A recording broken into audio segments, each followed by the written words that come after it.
All right, we're back. Welcome everyone to episode 8, consistency.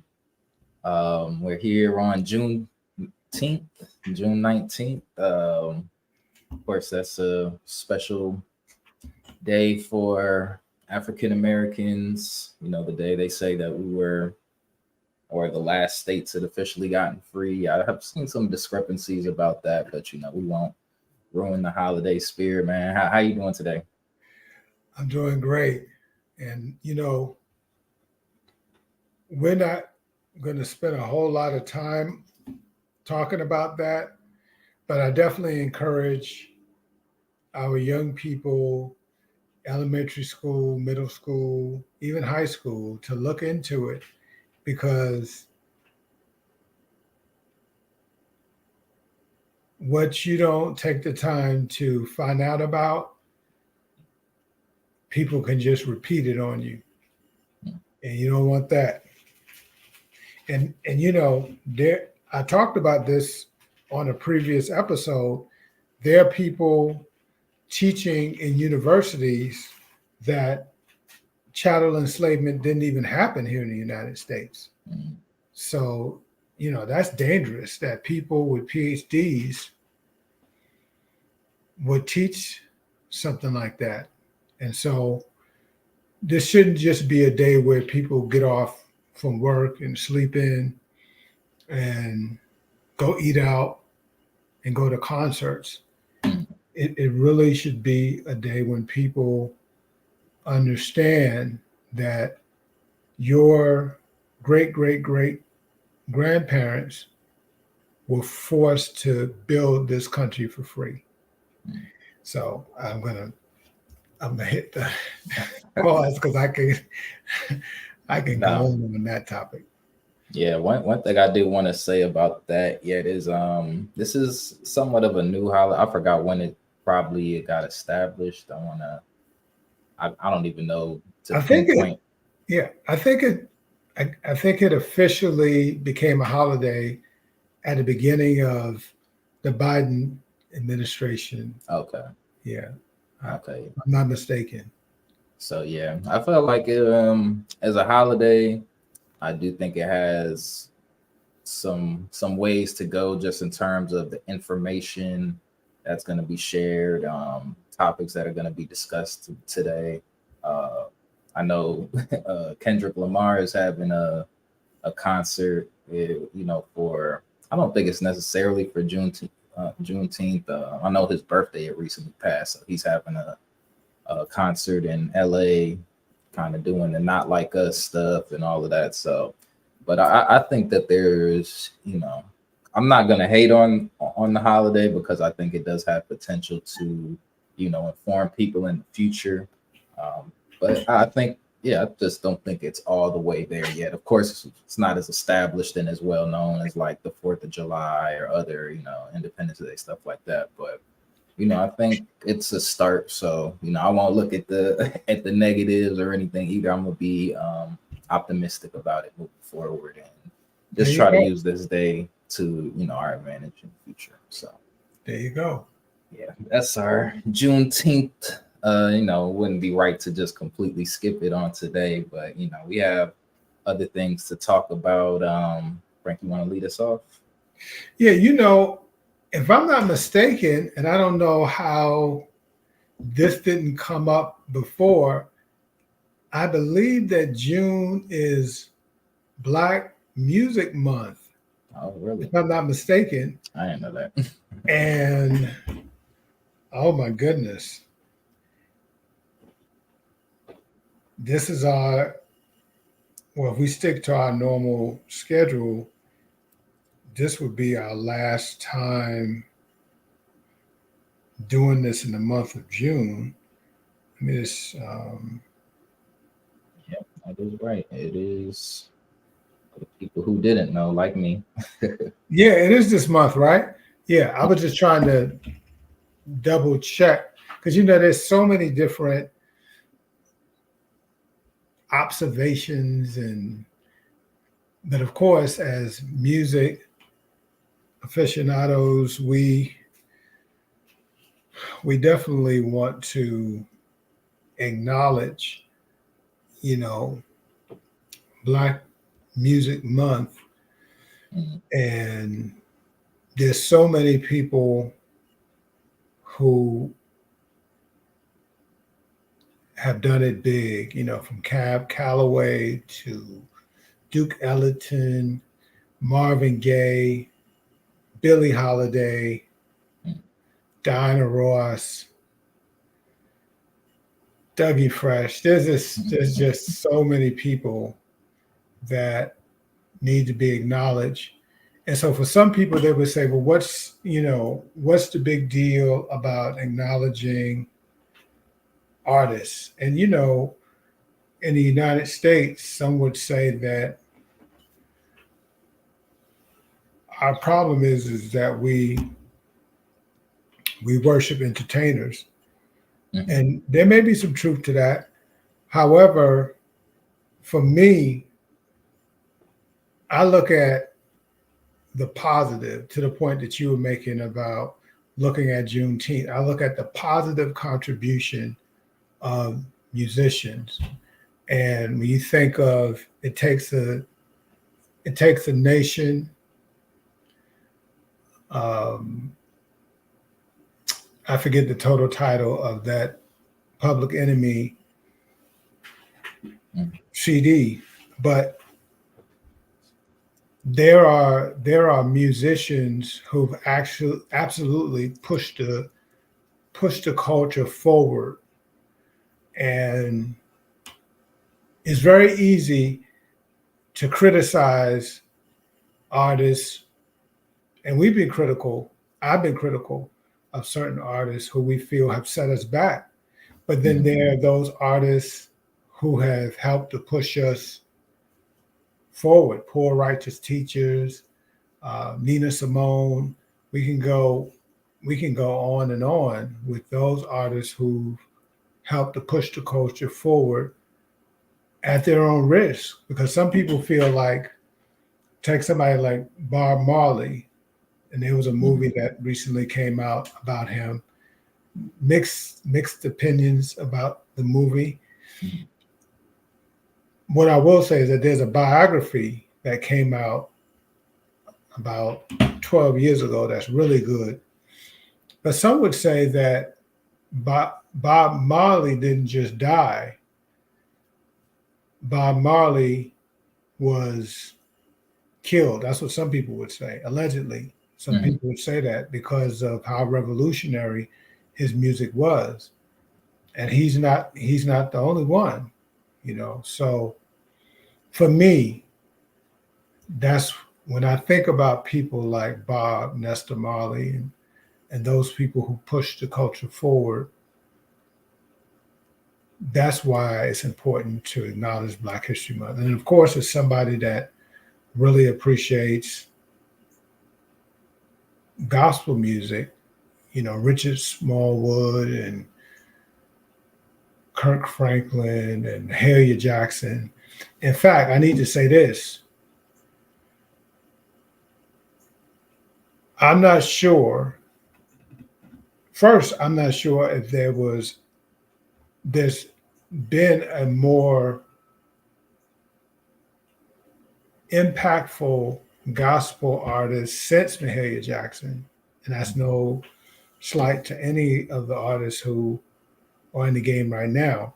When Mahalia Jackson was in her heyday, she there was a point where she was the top grossing artist in the country, in the world, period. In fact, she was so successful that the secular industry constantly tried to get her to switch over, but she refused to switch over. And so when you talk about impact, there's not that many entertainers that have had more impact than Mahalia Jackson. So anyway, I just had to I just had to put that plug in there for Black Music Month.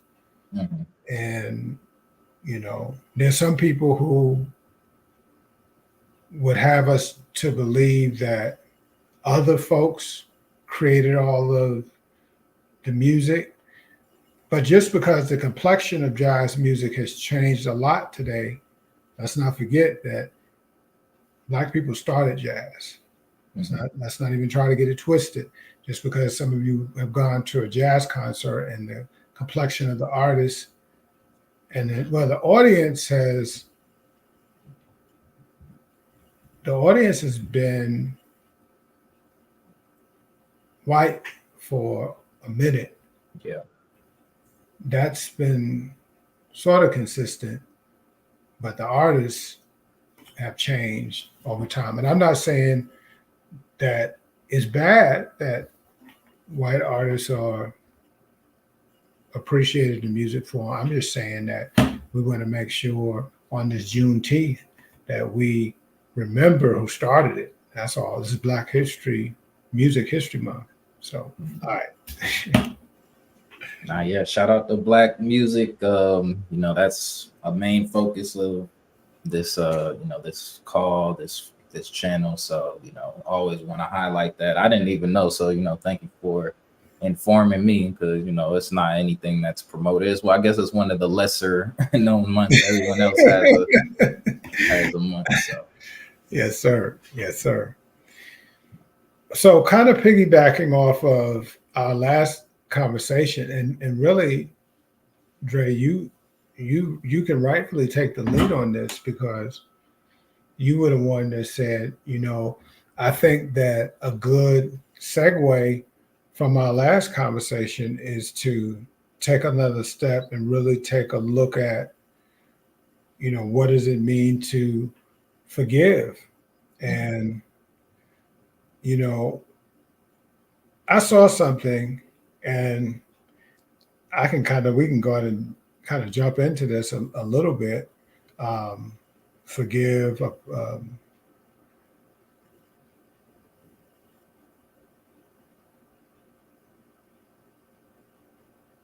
Yeah. So we talked about forgiveness and taking another step and looking at what does it actually mean to apologize, which is the more accurate segue that you had referenced.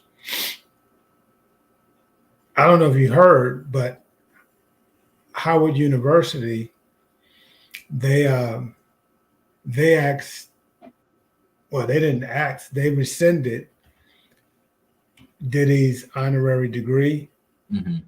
They gave him back the $1 million that he gave the school, and they canceled the scholarship that was going forth in his name.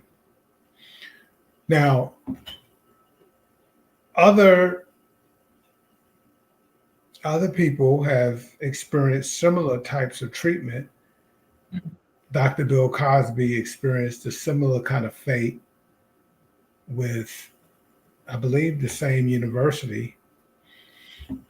Did he actually graduate from Temple, or was that if I'm not mistaken, he graduated from Temple. Okay. But Dr. Cosby was known to be a huge contributor to HBCUs. Okay. And there's a number of them that he, it was nothing for him to drop. He and his wife, Camille, would drop $1 million on this one and $1 million on that one. And once he came under fire, a number of institutions began rescinding honorary degrees and taking names off buildings and all of that stuff. Now, what was interesting is, in the case of Dr. Cosby, if I remember correctly, unless something different happened on the back end, originally buildings were scrubbed of folks' names and honorary degrees were rescinded.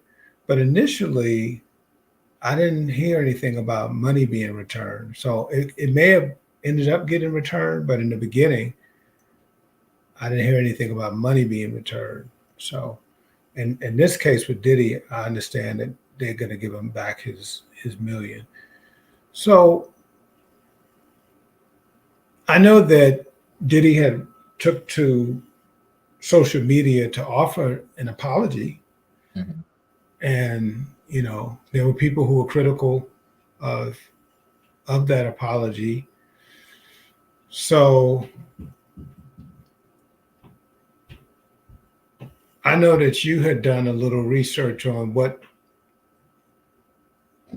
is considered an authentic apology. Maybe that would be a good thing to share now with our audience, and then we can talk about this. Okay. Yeah, let me bring up some of my notes. So I was just watching a couple of different YouTube videos, just doing a little bit of research on what an apology is. And so some of the things I came up or had found was an apology is an evidence of debt. So it's like if I've harmed you and I have not acknowledged it, then that means the debt is in dispute. And what an apology is kind of like an explicit description of what I did wrong. And so if it occurs again, then that means that it's a bigger offense. So I think when a lot of people do talk about apologies, people are quick to say they're sorry for something, but I don't think it's always a full acknowledgement of their wrongdoings at times. And I do, but I think that I think uh, an apology should be better defined within a culture, so we kind of know what steps to take towards redemption. And is an apology enough? I'm not sure. In some cases, maybe not. But I think that also I think that's what a lot of people are looking for before um, they're able to forgive. So a lot of times we ask someone if they're ready to forgive someone and they've never truly received an apology. So coming from that standpoint, it's like I think forgiveness is something that you can have within yourself. Like you can forgive somebody, but I don't think that that person, you can forgive somebody internally, but I don't think that other person is truly forgiven until there's been a formal apology and an acknowledgement of that wrongdoing. Because I can say, yeah, I forgive you for doing me wrong, but if that person has never acknowledged that they did me wrong or that they felt like they did me wrong, then it's the me as myself, I can feel at peace with the situation, but I think that the apology is more for the person who has done the offense.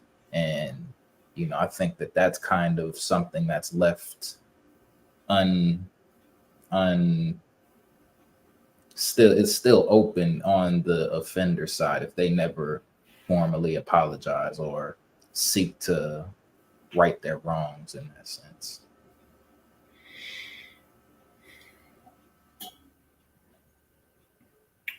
You raise a really good point, and you got me thinking about a couple of situations that I'm dealing with right now. Because let's face it, you know, we live we live in a society where things are constantly moving and fluid.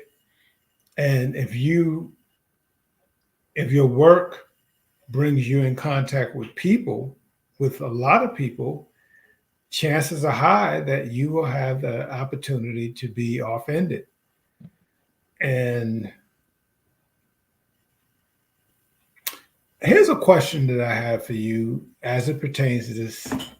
And that definition that you gave will probably bear repeating, because one of the things that I found is a deterrent for people actually apologizing is them understanding that there was any wrong done.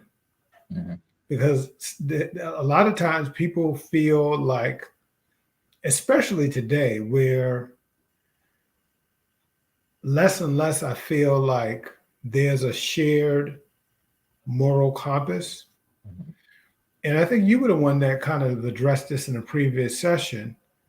One of the things, when you think about special days, and one of those special days that we've began to do a good job with maybe is the King holiday.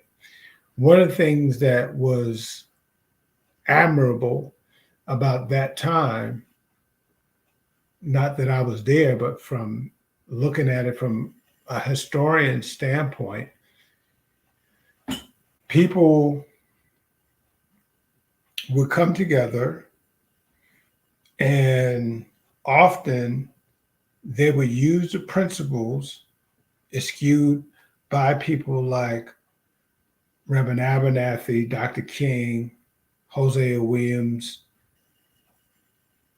beliefs that they got from a similar book that they were all reading, namely the Bible, and they allowed that to create a framework for their understanding of right and wrong. Mhm. The challenge that I think we have today is that there's less of a standard. And Mhm. so this person over here has a set of beliefs and values. This person over here has a set of beliefs and values. And so often I'm finding people don't have a clue that they've offended another person because the lessons that may have been taught in the household a few generations ago is not being taught in the household. It's not touched on in school. People don't go to church. So where do we even learn that? For an example, this is a simple one.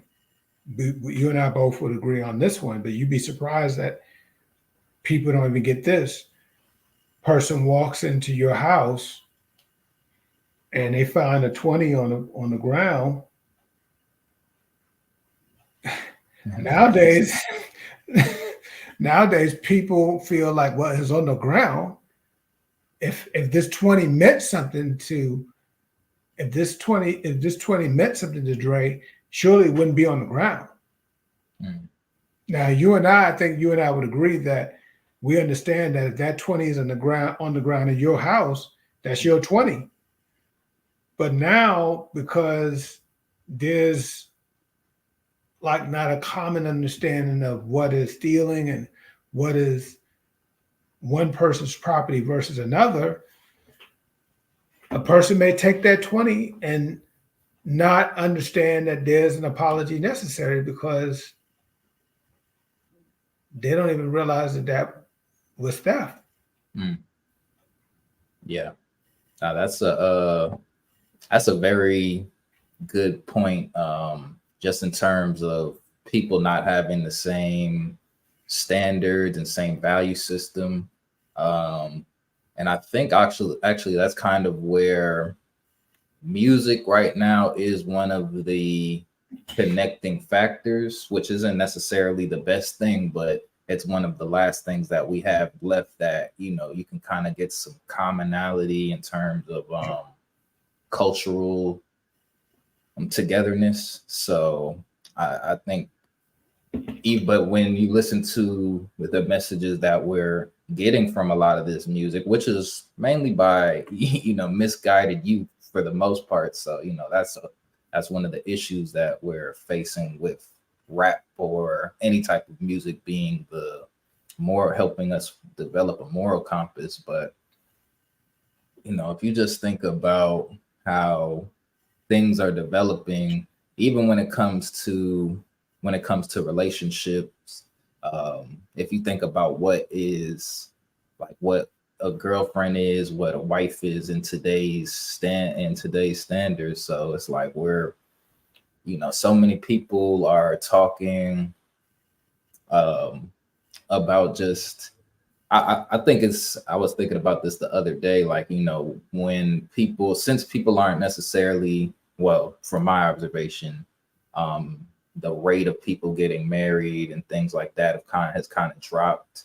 And a lot of people do um, kind of treat their girlfriend boyfriend situation as as a marriage to some, or a lot of people will get into be a boyfriend girlfriend and then try and apply the same rules as a husband or wife, which it should be in the direction of, but I think once you get into that though, then you start having different debates about respect and what's acceptable when in different settings, and some be like, oh well, that's just your girlfriend, that's not your wife, or that's, and then there's becomes different lines that can be crossed and things of that nature. So I think without a framework for people to really, and people moving so far away from the church at this current moment, um, those small relationships are now vulnerable to different levels of disrespect, and it's kind of hard to have repercussions on some of that as well when things aren't established in the first place.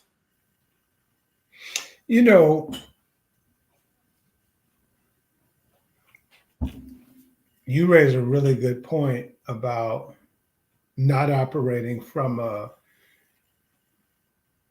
standpoint of cultural understanding. I remember when it became popular for people uh, to wear their pants on the ground, and some people still do. And what was amazing to me when I learned from those who taught us where that came from the prison culture, because in the prisons the dudes didn't have any belts, so they didn't have a choice but to hold their pants up, because for obvious reasons in prison they're not given the opportunity to wear belts, because they it can be used as weapons and so forth. Mhm. Even now, with the fascination with the very long eyelashes, and so for some women, they don't understand that in the drag culture they would wear the really long eyelashes. Well, first of all, in that culture, most things are heavily exaggerated. We understand that. Mhm. And the really long eyelashes was a very important part of that culture, because these were men pretending to be women.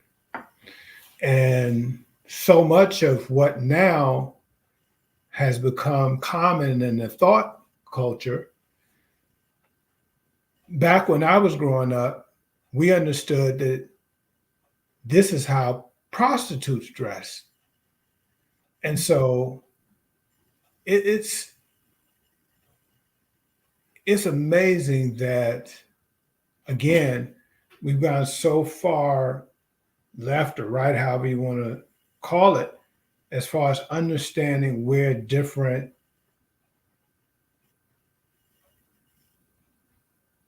habits, traditions, cultures emanate from. People just pick things up and they don't understand where it came from.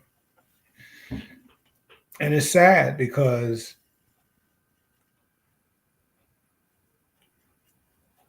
part of the reason why a street worker would show all of her body is because she's a street worker. She's trying to show, hey, what I'm showing you, I'm willing to share this with you right now. Mhm. And so now a guy, he's got this woman who is really, a good girl, maybe, and he's trying to help her understand that, hey, look, I know in your mind you feel like this is just a form of independence for you, and you feel that this is being sexy, but you could there's a way to be sexy without looking like a thought. Mhm. That was actually something I was having a conversation about earlier this was it earlier this week? Maybe end of last week. But it was about just the concept of arranged marriages in the Black community, which I don't think has ever been um, widely practiced, if it has been practiced at all. But Not here in the United States. mhm, Now, of course, in Africa, yes, right. absolutely. Yeah, but I was just thinking of that concept, not necessarily all across the board, but I'm just looking at the current state of black families in general, and just kind of if there was like some type of, because I do feel like there needs to be a new standard introduced to our culture. Just even if it's just to supply a standard moving forward of what a successful marriage should look like. I mean, there are, of course, many examples of successful marriages in the Black community, but I think I read some statistics that right now where the divorce rate for amongst Black couples is like 30%, which is the highest. I want to say maybe like 18% for Hispanics, and it gets a little lower. I don't have the where I read that at off the top of my head, but it got me thinking just in terms of how much marriage is more of a tool, especially in America, um, just in terms of how you get ahead in the system. Because and plus it also it's a big financial, it's a business as well. So it's like if we're in the future, if we're trying to kind of help the Black race survive, it's like, yeah, sometimes maybe these families will have to marry their kids in order to join the wealth, and not necessarily like, and also knowing that they're coming from a family who's taught their child how to treat someone in a relationship, and that's something that kind of needs to go both ways, I think. And now it was just a random thought. Of course, I'm sure there's other issues that go into it, but yeah, I think something does need to kind of be revamped in terms of Black relationships and kind of how we prepare our youth for taking that step. Because just as I'm out here and seeing my friends and other people, a lot of people don't know what the next step is, even if they came from two-parent households. And because you're not really necessarily running into other people who are have came from a two-parent household and know what that structure looks like and how to kind of move forward. And so everyone's learning about sex and relationships from social media and music now. And so that's kind of messing up the initial fabrics that make up a strong family, I think. I probably say this on every one of these, and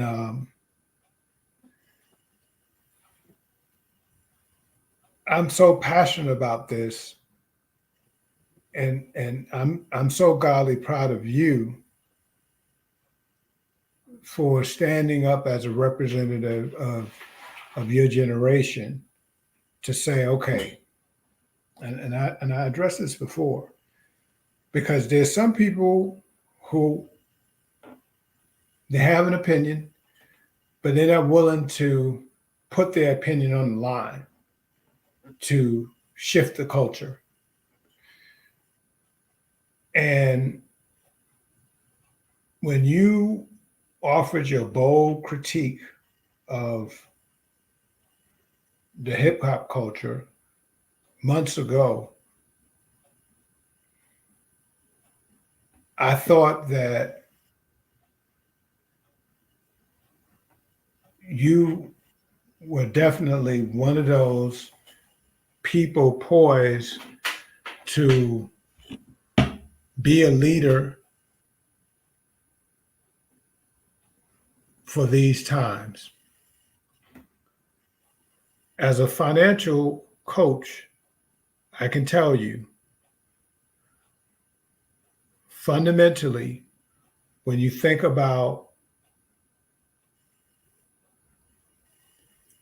expanding a culture,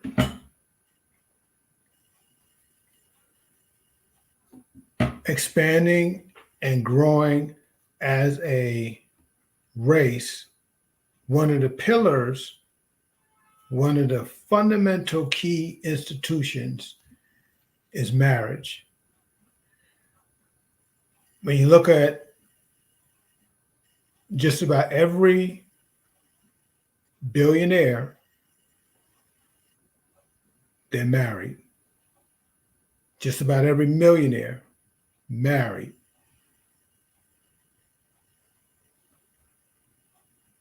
Dr. King got killed. Dr. King got murdered when he decided to shift his focus to economic empowerment for his people. That is what got Dr. King killed. And it's very difficult to be economically empowered when you're stratified. Now, how does hip hop play into this? Well, hip hop is one of the leading cultural forces, not just in the United States, but in the world. Now, while it's consumed by people from all over the world, it seems to me, in terms of its impact in the messaging, because it's very common for people to look to people who look like them as models for success. So you dress these rappers up because very few of them are making the kind of money that their videos suggest. Right. Very few of them are actually making that money, right?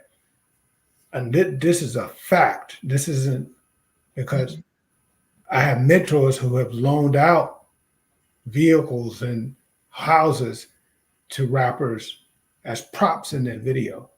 So as a young Black person, you're looking at this image and deciding that you want to be that. And what this person is saying becomes the gospel to you, because who wouldn't want to have the wealth that you believe that this person has? And this person seems to be suggesting that if you do what they're saying, then you too can be successful as they are. Now, one of the challenges that I have, and this is one of the main reasons why I agreed to be a part of this with you. Some of these artists are promoting something that if you follow them to their house, it's just entertainment. And I almost made me say a curse word, and I don't want to do that. But it's just pure entertainment. And so and now it's not just teenagers. Now we got middle-aged folks believing, again, because there's no true moral compass, middle-aged people taking these messages to heart and living by them. And meanwhile, these people, if you follow them to their house, they're not even on that. Some of them that's in their music telling you that you should have a 30 person a month body count. They're not doing that. They're booed up, they're married. Yeah. But you doing that, you destroying yourself. So how could you possibly marry anybody? You see? So that's ultimately the point that I think you're making because the culture makes it very uncomfortable to be married, Mhm. or it makes it very uncomfortable for a person to do the things necessary to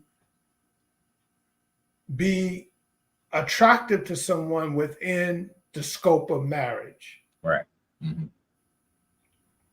That also goes back to I think when we were first talking about the Drake and Kendrick beef, I was mentioning like, the direction that Drake is living just as a, as a superstar, top superstar, who hasn't necessarily settled down yet. And just so he's like one of the people looked at as in terms of the pinnacles of success.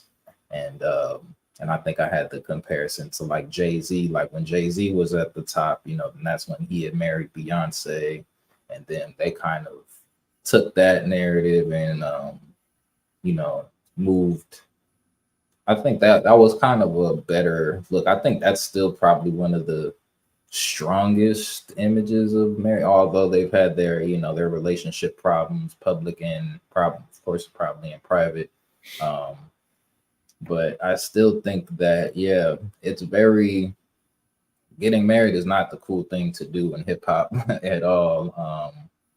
Even the artists who are married, they don't necessarily talk about that. Actually, remember, I don't know if you were paying attention when Chance the Rapper, he had got married a Didn't couple of even years know. ago. Yeah, he had made a whole album about it, and people really just did not like that album at all. It was like they gave it some of the worst reviews ever. But I don't want to say that it's simply because of marriage. I think Chance the Rapper, he was kind of, I think people felt like he kind of did a bait and switch on them with his first couple of projects. Uh, his first mixtape was called the 10-Day Project, where he was like suspended from school for 10 days and just went and made a mixtape. Then the next project was called Acid Rap. And so I think, and that's the one that really got him his popularity. So it's in line with black people, or really just hip hop champions. People who kind of bend the rules to an extent. I think that's always a theme in hip hop. So I just once he had actually, because they used to count how many times he mentioned his wife in the in the album. It just was not received very well. And I think recently he did, or they filed for divorce. I'm not exactly sure what the reasons were, but yeah, it just was never the The culture put a cool. lot of pressure on them, I'm sure. Yeah. So and yeah, I think that's something that isn't really talked about in our community, just because I see other communities. Actually, I'd seen a TikTok. I would have loved to share it, but it was actually a black girl. I believe she was like living in California, and she was saying, she was just listing things that she had noticed living in like a predominantly white area about how they treated marriage and kind of how they are, I guess, in a way coached up in order to marry. So, and she had some some interesting rules like that. I'm assuming that the white girl or the white women around her would follow. So it was just like, if you're going to college and you're pretty, then go for an athlete. If you're smart, then go for a finance or business major. Um, and these are just some rules that I think if you do probably look wide across the in the white culture, they probably do abide by a lot of those. And it's not to say that it's bad. I mean, you might hear some of it and think of maybe think gold digger or something. Well, I mean, that's a term that's not even necessarily used in white culture, to my knowledge. But it just sounds like they're looking at it more for business decisions. So, they're like, don't get pregnant before you're married, but once you're pregnant, then you get pregnant as quick as possible. And what else she was saying? They were like, sons are better than daughters to have. Like, it was shocking. I wouldn't say shocking. It was interesting just to hear that perspective and, kind of that approach. Cause I don't think any Black girls are kind of encouraged to look at marriage that way.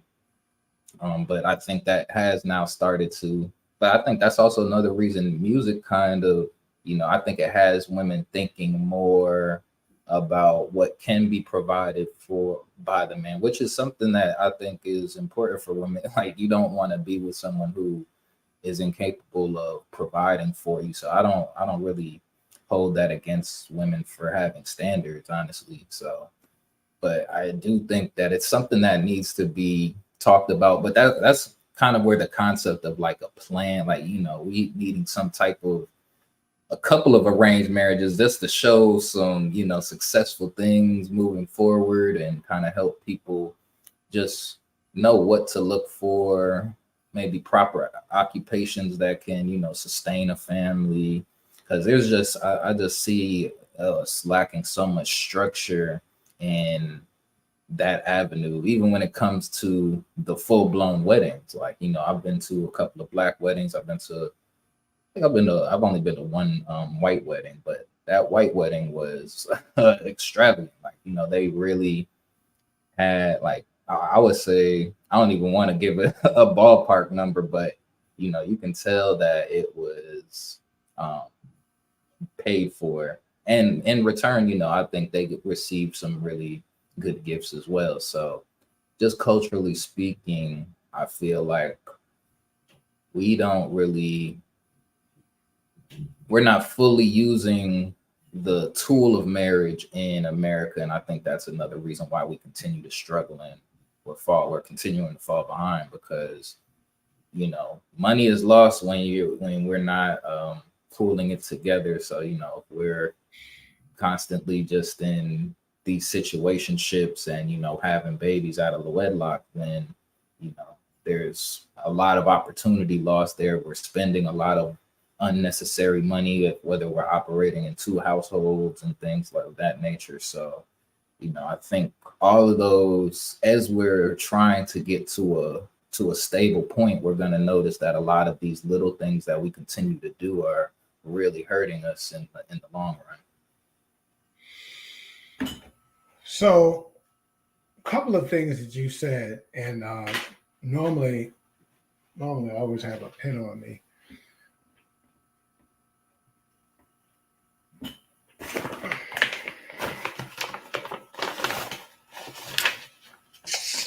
Anyways, so number one, when you mention hip hop kind of having a history and a trend of going against the grain or rule breaking, I don't know. I don't really have a challenge with that, because on Juneteenth, and when I think about what it took for us to make our way out of chattel enslavement, what it took for us to get out of Jim Crow, what it's going to take to prevent re-enslavement. Now, Bob Nestor Marley would suggest that the re-enslavement happened because he said, protect yourself from mental slavery. So the mental slavery has taken place. But see, the mental slavery precedes the actual re-enslavement. So we're not against that cutting edge in hip hop. My point is, and when I was talking about celebrating Black music history, when you think about Marley Marl and some of the cutting edge raps that started hip hop, those kind of raps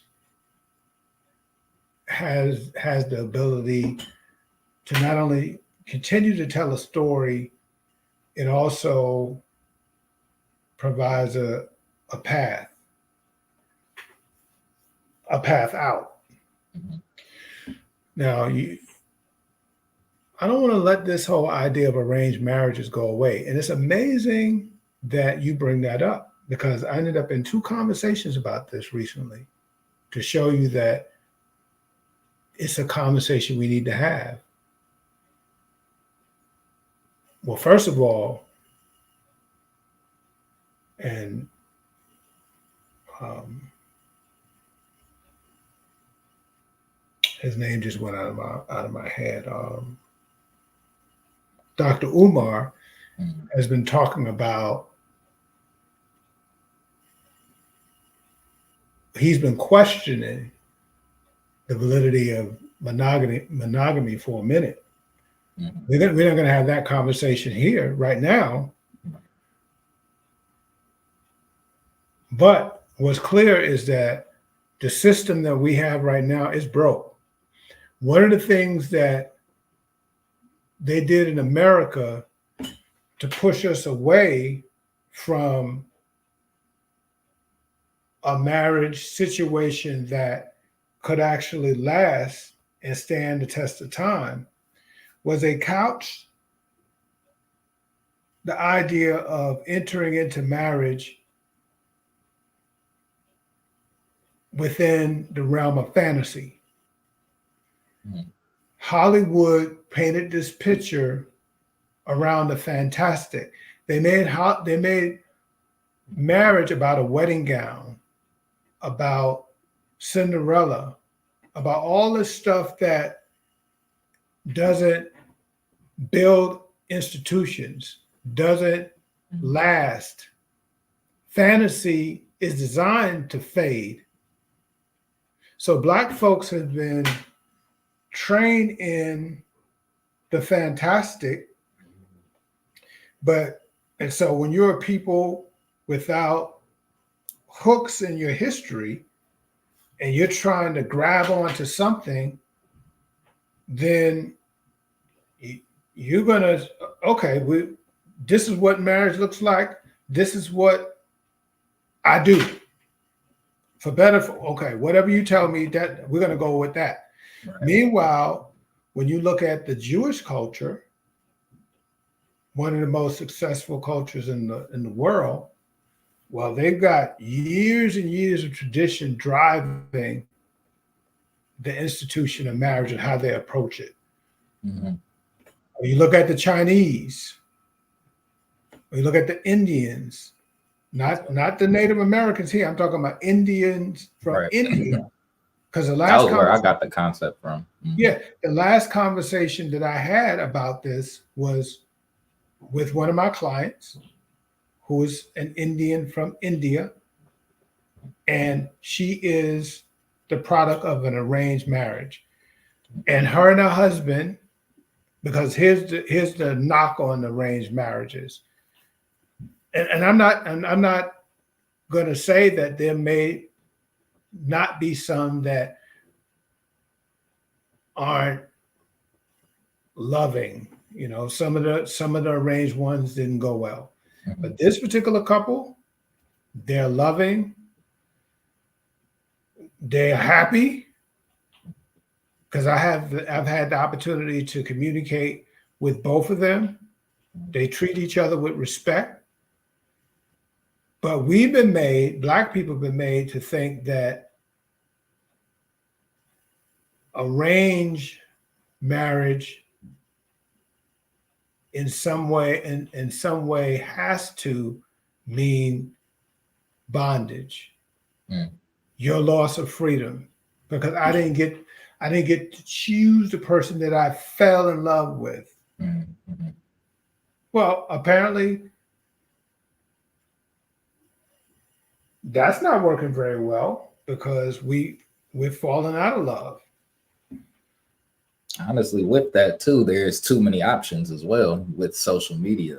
That's, I think, especially when social media came, I think that kind of really, going back to your what you were saying about the fantasy part of it, the way that they have what a marriage should look like on social media, it's completely unobtainable. And I know that from having two parents who are in a successful relationship for, they're gonna kill me for not. They just had their anniversary too. I want to say 35 years. It's a Um, blessing. yeah, I Mine, just to mine's 54. 54. Yeah.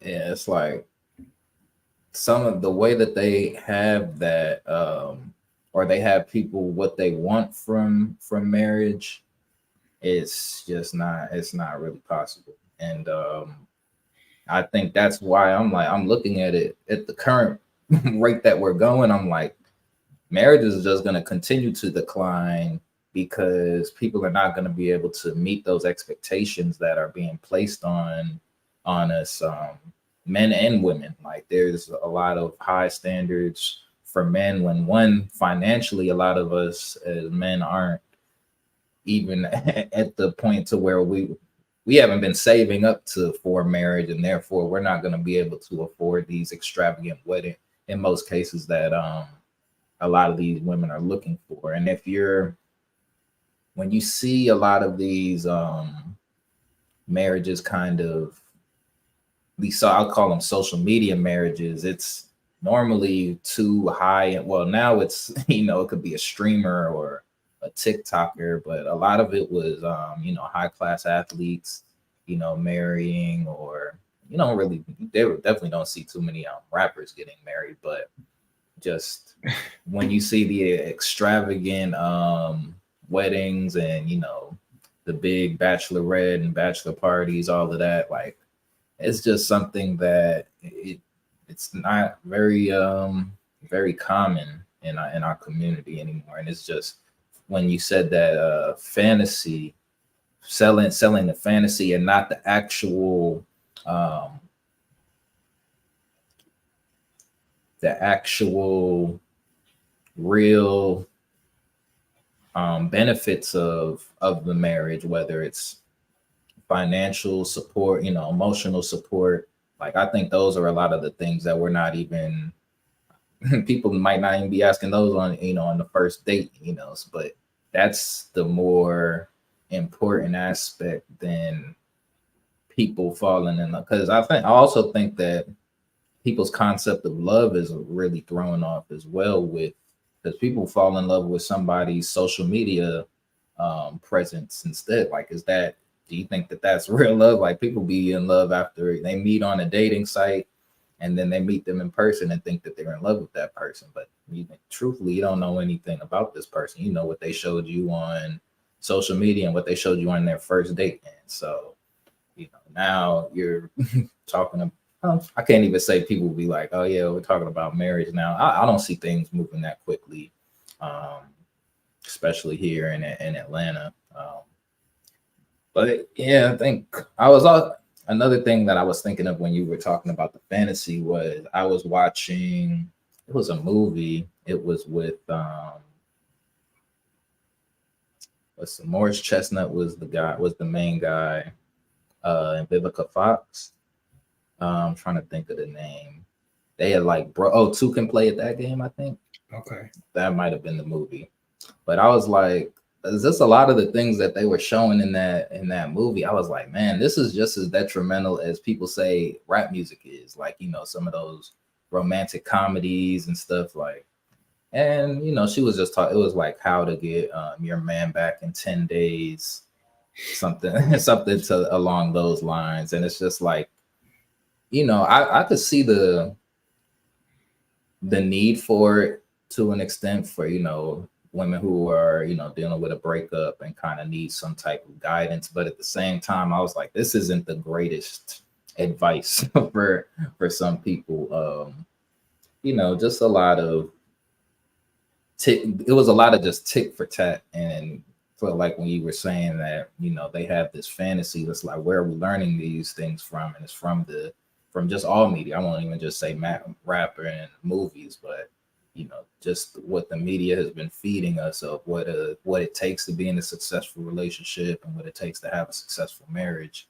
I think that's where we don't have anything, and we have no place to look. There's no books. We really don't learn that from our I think most people don't learn that from their parents. And I think the other place people were supposed to learn about that would be church, but so many people don't attend that anymore. And even then, I don't think that the church truly prepares a lot of people for a lot of when it comes to just relationships in general, because I think one big thing is churches don't teach you how to be in a relationship, or how to even engage into starting a relationship. That's And right. I think that's a very big reason why a lot of people don't have stopped going as well. Like, it's another thing deterring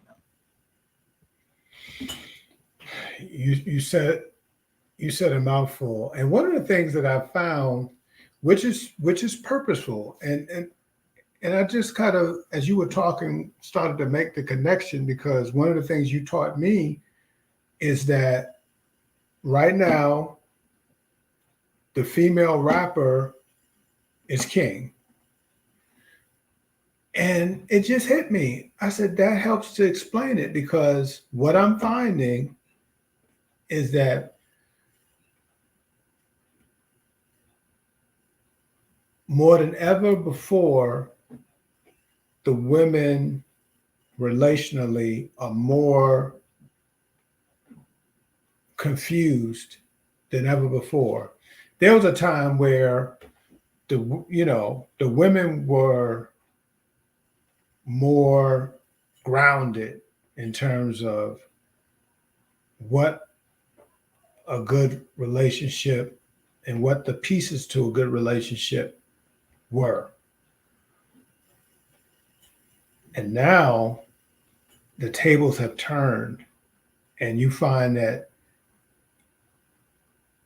if you got a guy and a young lady in front of you, and you're having a conversation with them, chances are that he's saying more of the right things than her. The tables have turned, because, I mean, it's scientific fact that the male brain matures later than the female brain. This is just a scientific fact. Mm-hmm. And so when it comes to risk taking and sowing of wild oats, we had always found that was the male, and the female would be more grounded. But I'm finding that not to be true anymore, which makes it that much more challenging, because the male brain has not started growing anymore faster. So yeah. So I'm like I said, part of the reason why we do this, meaning you and I, if nothing else, we want to provoke conversation, get people to talking about this, because we're in trouble. We've got to turn this around, because what we're doing right now is not working. It's not sustainable. We can't continue like this. We can't continue with the divorce rate being as high as it is.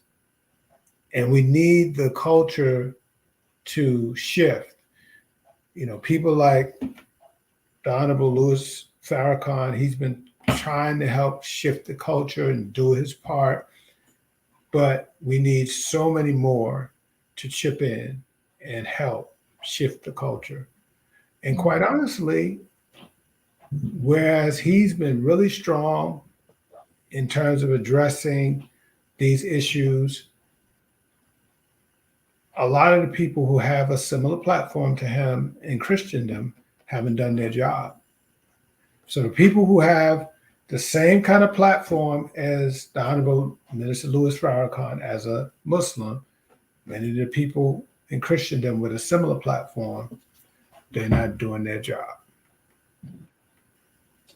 Real quick, another thing that I had just on my mind earlier was the concept of a lot of people. You hear something? That's You got it. Okay. Um, Something that I was thinking of in terms of just Black people in general. I think that we have the idea of freedom misconstrued. I think a lot of people think freedom is the ability to kind of just do whatever you want. But I think when you do whatever you want, which I think is also a theme in hip hop, is I think that leads you to be a slave to your vices as well. And so what we're having now is so many people thinking that they have the freedom to just, be with whoever, but then now you're stuck in a cycle of being with whoever and not ever grounding yourself.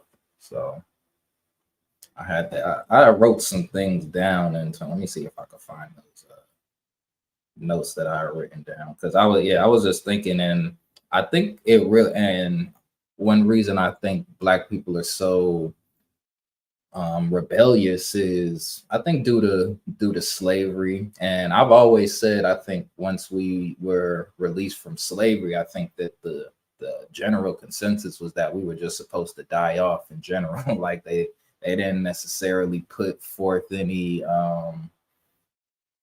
systems that help integrate us into society properly. And so now we're dealing with the repercussions of so many people being miseducated, but still just being able to survive the system. So like I think there's a lot of people who are just kind of, I would say, culturally brain dead, just out here kind of living. They might be reproducing, but not necessarily contributing to society because they don't feel that they belong in society, or they don't feel like they belong to this society, or they're not proud to be part of this society, and therefore they make decisions that kind of reflect that lack of care. Let me see if I could find that where my notes were, because I was just having a brainstorming session and just writing it down. And I was like, yeah, there's a lot of people who just have that concept of freedom misconstrued. And also, I think when it comes to freedom, let me see. Where's my notes at?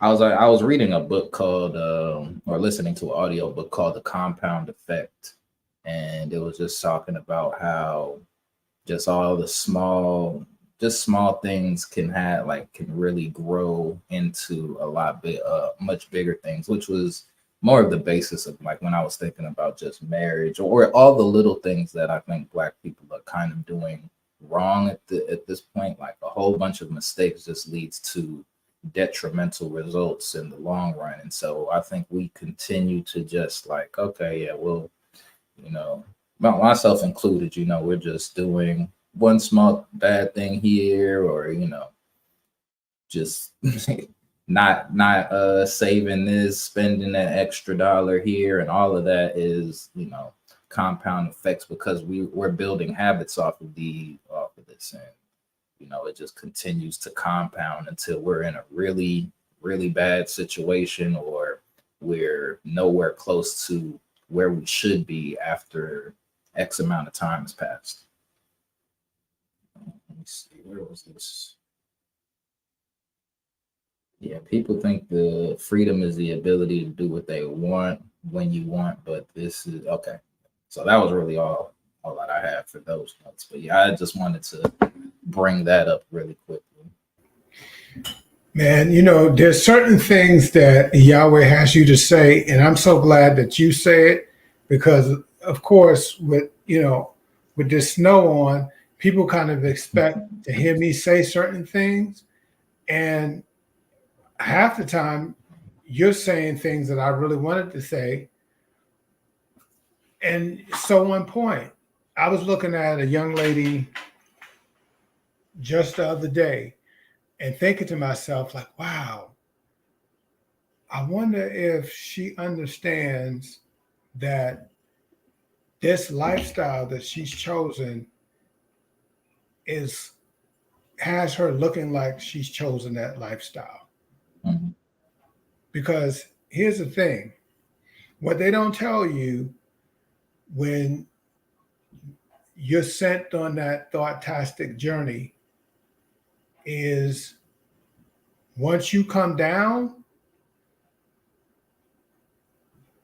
the average guy, you might have some special cases out there where somebody gets quote unquote lucky, but typically once the thought-tastic journey is over, there's no guy that's interested because you've already been completely ran through and ran over. And actually, in talking about social media, I definitely want you to address this because I think it'll be more potent coming from you because I'm sure well, I already know how you responded to it, but I'm sure you've been approached. So a lot of women get dragged off, young women get dragged off, and older women get dragged off with the lure of trips. So you might have a guy offering exotic trips and, you know, meals at these fancy establishments. Now, going back to the path to marriage for a guy who's not a ball player, right? Because of course, if you happen to get a ball player and there's only a handful of them, so you're talking about millions of men and women and a handful of ball players, right? But I know of one young lady, she had the opportunity to deal with a ball player and he was dealing with her. And then she got bold and decided to start asking for direct payments because how that works is they're willing to drag you off to Fiji or whatever to wear you out. And you might think, oh, wow, I get to go to Fiji and then take you to a few restaurants. But again, at the end of the day, when it comes to having something tangible, having something to build on, yes, you have memories of being worn out, but that's all you got is memories. And sometimes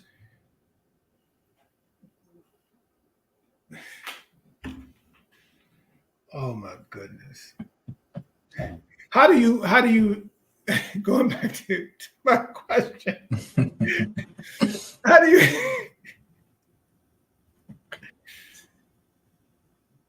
how do you how do you address those kind of now I know that you're in a successful relationship now, but when you were fully, single, how did you address those kind of inquiries from women? Inquiries to like go places or I mean, not just go places, because I'm sure, or maybe you didn't, maybe you never had people be bold enough to make demands like Ruth Chris or nothing. Yeah, no. I really think it depends on how you meet people. I'm never really someone who I don't typically meet. If I meet you through social media, then I probably would have known you in person, and so, to some extent. So yeah, for me, I pretty much have to know you in person, meet you in person, something like that. So I've never had to deal with someone asking for like payments or me to support their lifestyle. I don't think I give that off at all anyway. So, but I mean, I think that does. I would say it speaks more to how some of the men lead, because they do feel like that's what a lot of women will go for.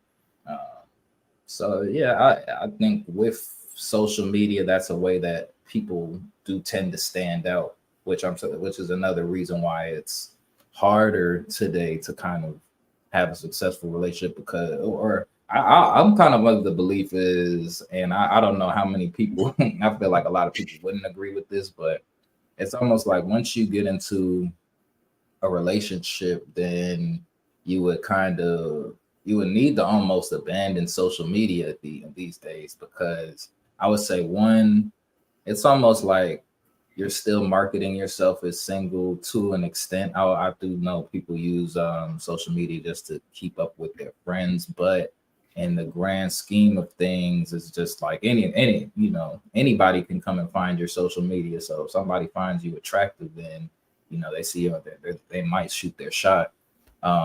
But two, I think it's just the amount of temptation that's there, and as well as the FOMO that you experience with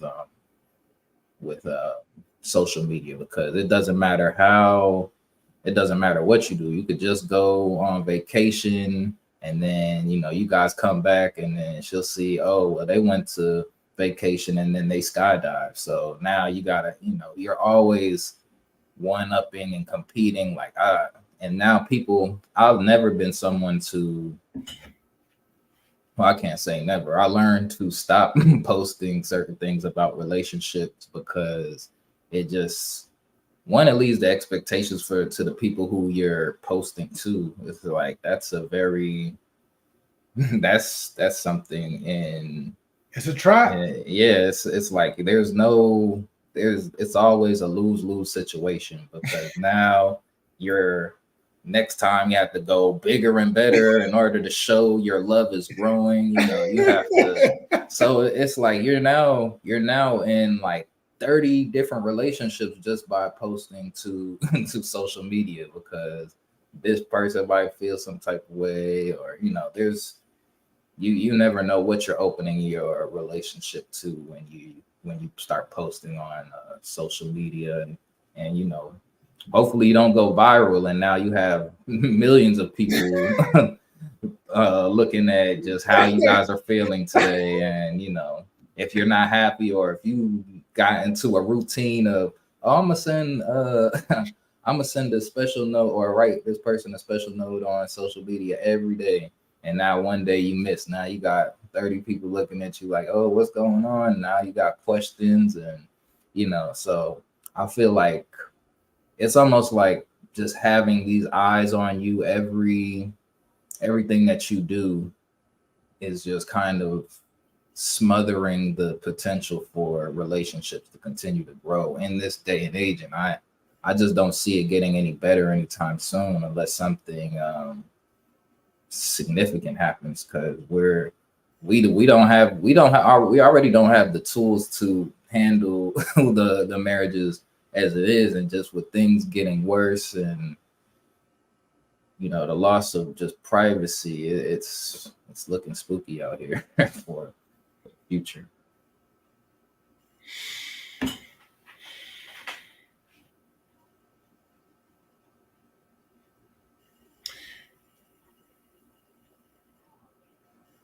There's so many different there's so many different directions to go, and I don't know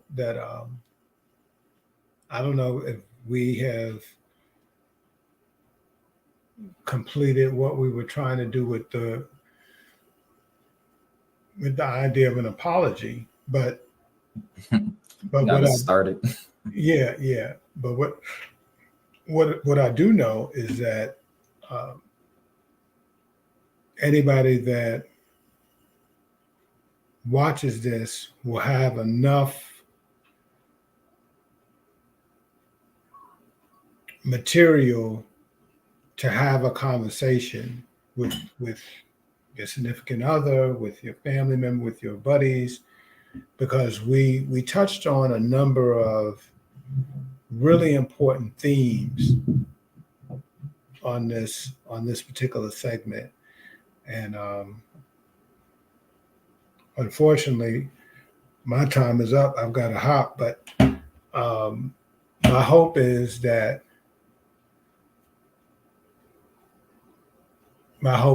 people will do just that. They will take what they heard here and use it as a trigger to have a conversation. If we can continue to have a conversation, the really big theme that you threw out there is this idea of arranged marriages.